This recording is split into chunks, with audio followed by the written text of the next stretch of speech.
G'day and welcome to a quick tutorial on resizing images in InDesign and Photoshop. For print this is.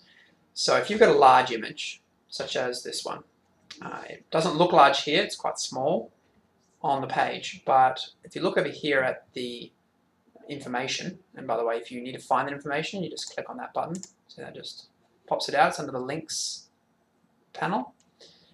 You can see the actual PPI, which is pixels per inch. Now you'll want that to be at least 300, right? And you can change that in Photoshop, and I'll show you in a sec how. But this is for, again, print documents, you'll need it at least 300. The web, you could probably get away with 72, which most of them will be if you're getting them digitally sent to you. Now the effective PPI here is 1502. Now that means basically that it's 5 times larger than this. Now, why would you need to shrink it? Like 1502 is great. That's obviously more than what you need. Why would you bother to shrink it? Well, the reason is that this is a massive image.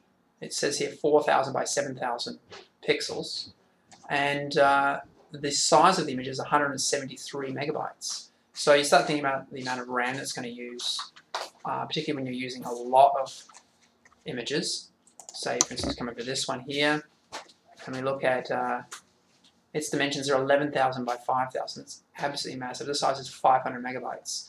After a while, it makes this whole thing a little bit sluggish. Now I got 8 gigs of RAM, which is okay for this sort of thing, but it does sometimes just freeze, particularly when you're editing them in Photoshop at 300 ppi. So what you can do is just press this little button here. Here's one I prepared earlier, rather than you guys waiting for it to load. And you use a little arrow icon at the top here.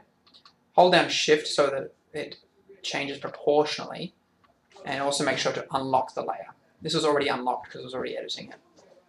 Hold down Shift, click and drag, and I'm just going to get it down to about half the size. And you can see there the size, the amount of pixels.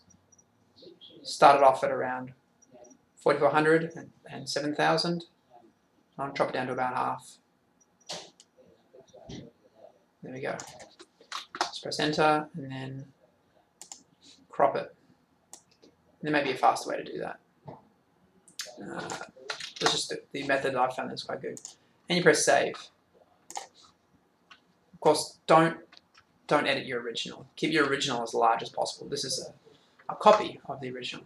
So now this automatically changes. Now I'm going to have to reformat it slightly. See, because it's using a user-modified path. So when I double-click, you can see that the path is just really odd now. So I have to go back to Alpha Channel, and actually it's done quite nicely there. Very nice. Now, if you do want to modify that path, you can just double-click on it. Remember using the black arrow. Get your pen tool, and if you hover over here, you see there's a minus. You can delete points. And you really don't want too many points. There. Kind of annoying when there's too many of them. And then if you hold it over here and press Control, it comes to a little square, and you can move the points. That's good. Quite like that. Now let's have a look at the size of the image.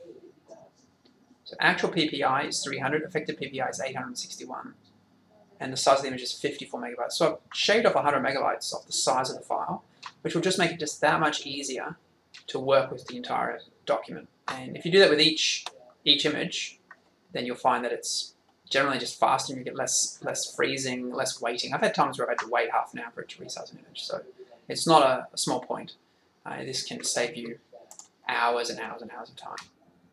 The other thing you'll need to know is how to change the image size. So you go up here to Image, and you check here the resolution. Now you'll probably find it's 72 for most images, and so you just want to change it to 300 and hit OK. When you do, the image will load. It may freeze or appear to freeze. Just be patient with it. It can, if they're even a fairly small file, you know, like a 4 megabyte picture or something like that, can blow out massively. It can end up like a 400 megabyte picture. So it can take a little bit of time and can appear to freeze. But if you then close it down forcefully, then you can lose data. So just be patient with it. It can take up to half an hour for really, really large images. Hence why we shrink them. You can shrink them actually before and then increase the resolution. That's another option as well. Alrighty, thanks. Hope that's useful.